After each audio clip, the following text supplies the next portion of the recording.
नमस्कार दोस्तों, स्वागत है आपका आकार आईएएस में।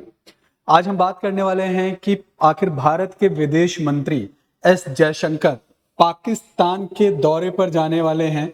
तो पाकिस्तान के दौरे पर भारत के विदेश मंत्री एस जयशंकर रवाना हो चुके हैं और वहां पर वो एससीओ यानी कि शंघाई कोऑपरेशन ऑर्गेनाइजेशन समिट में शामिल होंगे।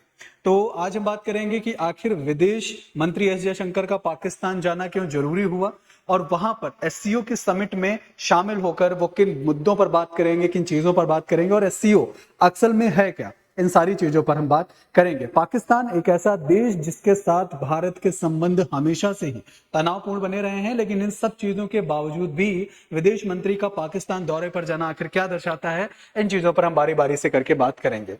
चलिए देखते हैं, कॉन्टेक्स्ट को समझते हैं। तो कॉन्टेक्स्ट ये है कि 15 और 16 अक्टूबर को पाकिस्तान में शंघाई सहयोग संगठन की समिट होने वाली है। इसी महीने अक्टूबर में दो यानी कि आज और कल 15 और 16 अक्टूबर 2 दिन एससीओ की समिट को कौन होस्ट कर रहा है? पाकिस्तान होस्ट कर रहा है। 2 दिवसीय जो सम्मेलन है उसका आयोजन पाकिस्तान के द्वारा किया जा रहा है और इसी समिट में भारतीय विदेश मंत्री एस जयशंकर हिस्सा लेने वाले हैं।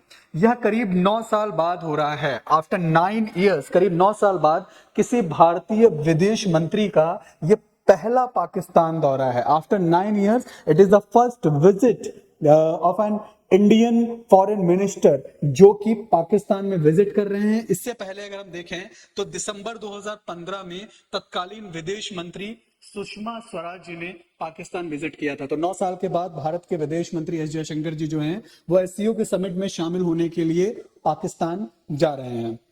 ठीक है, बात करते हैं कि एससीओ के बारे में कि आखिर क्या है एससीओ। तो एससीओ के गठन की अगर हम बात करें, एससीओ के गठन को अगर हम देखें तो अप्रैल के महीने में 1996 में 1996 में 5 देश कौन से? कजाकिस्तान, चीन, किर्गिस्तान, रूस, तजाकिस्तान ने शंघाई 5 की स्थापना की थी। इन 5 देशों ने मिलकर शंघाई 5 की स्थापना की। उसके बाद 2001 में इसकी स्थापना वास्तविक रूप से की गई, जिसमें कि उज्बेकिस्तान को छठे देश के तौर पर शामिल किया गया और शंघाई 5 का नाम बदलकर क्या कर दिया गया? शंघाई 5 का नाम बदलकर एससीओ यानी कि शंघाई सहयोग संगठन कर दिया गया। फिर देखें 2015 के टाइम पीरियड में, तो 2015 में क्या हुआ कि रूस के उफा में एससीओ ने भारत और पाकिस्तान को 2015 में रूस के उफा में पूर्ण सदस्य के रूप में स्वीकार करने का निर्णय लिया गया। The decision has been taken in the Russian Ufa रूस के उफा में यह निर्णय लिया गया एससीओ के द्वारा कि भारत और पाकिस्तान को इसमें पूर्ण सदस्य के रूप में क्या किया जाएगा? पूर्ण सदस्य के रूप में शामिल किया जाएगा। फिर बात करते हैं 2016 के टाइम जोन में। तो 2016 में भारत और पाकिस्तान ने ताशकंद जो कि उज्बेकिस्तान में है, तो भारत और पाकिस्तान ने ताशकंद में दायित्वों के ज्ञापन पर हस्ताक्षर किए और इन हस्ताक्षर करने के बाद में एससीओ में पूर्ण सदस्य के रूप में औपचारिक तौर पर इन्हें शामिल किया गया, यानी कि फॉर्मल तरीके से उज्बेकिस्तान के ताशकंद में एससीओ के दायित्वों के ज्ञापन पर हस्ताक्षर करने के बाद भारत और पाकिस्तान को एससीओ के औपचारिक सदस्य के रूप में क्या कर लिया गया?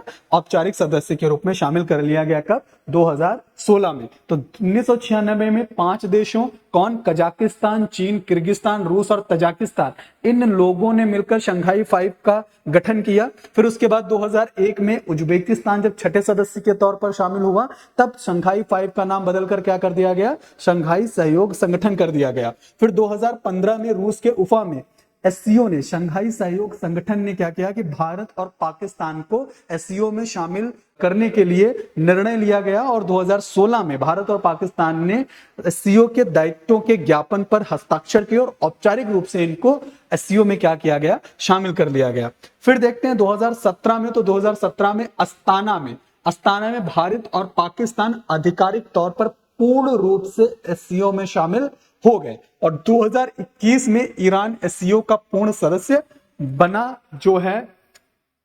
ठीक है, तो वो उसमें शामिल हुआ। अब वर्तमान में अगर हम बात करें, वर्तमान सदस्य जो हैं एससीओ के वो कौन हैं? तो प्रेजेंट में चीन, भारत, कजाकिस्तान, किर्गिस्तान, रूस, पाकिस्तान, तजाकिस्तान, ईरान और उज्बेकिस्तान, इतने सदस्य जो हैं वर्तमान में एससीओ में भाग लेते हैं। और एससीओ का जो मूल उद्देश्य है, उसका जो मुख्य उद्देश्य है, वह है व्यापार, निवेश, ऊर्जा, परिवहन और सुरक्षा जैसे क्षेत्रों में सहयोग और पारस्परिक समर्थन को बढ़ावा देना। तो एससीओ की समिट में एस जयशंकर पाकिस्तान पहुंचकर उसमें हिस्सा लेंगे और एस जयशंकर ने यह बयान कहा कि वो पाकिस्तान के लिए नहीं बल्कि एससीओ की जो भावना है और एससीओ का जो उद्देश्य है उसको फुलफिल करने के लिए उस समिट में शामिल होने के लिए जा रहे हैं। इससे पहले जब भारत ने पिछले साल एससीओ की अध्यक्षता की थी तो उसमें बिलावल भुट्टो विदेश मंत्री के तौर पर इसमें शामिल होने के लिए आए थे और उन्होंने कश्मीर मुद्दा उठाया, जिसकी वजह से काफी फजीयत बिलावल भुट्टो की हुई थी। लेकिन अब आगे देखते हैं कि इस एससीओ समिट में एस जयशंकर किस तरीके का किरदार निभाते, क्या इसमें द्विपक्षीय वार्ता होना संभव है या नहीं है। इन चीजों के लिए हम आगे बात करते रहेंगे। Thank you.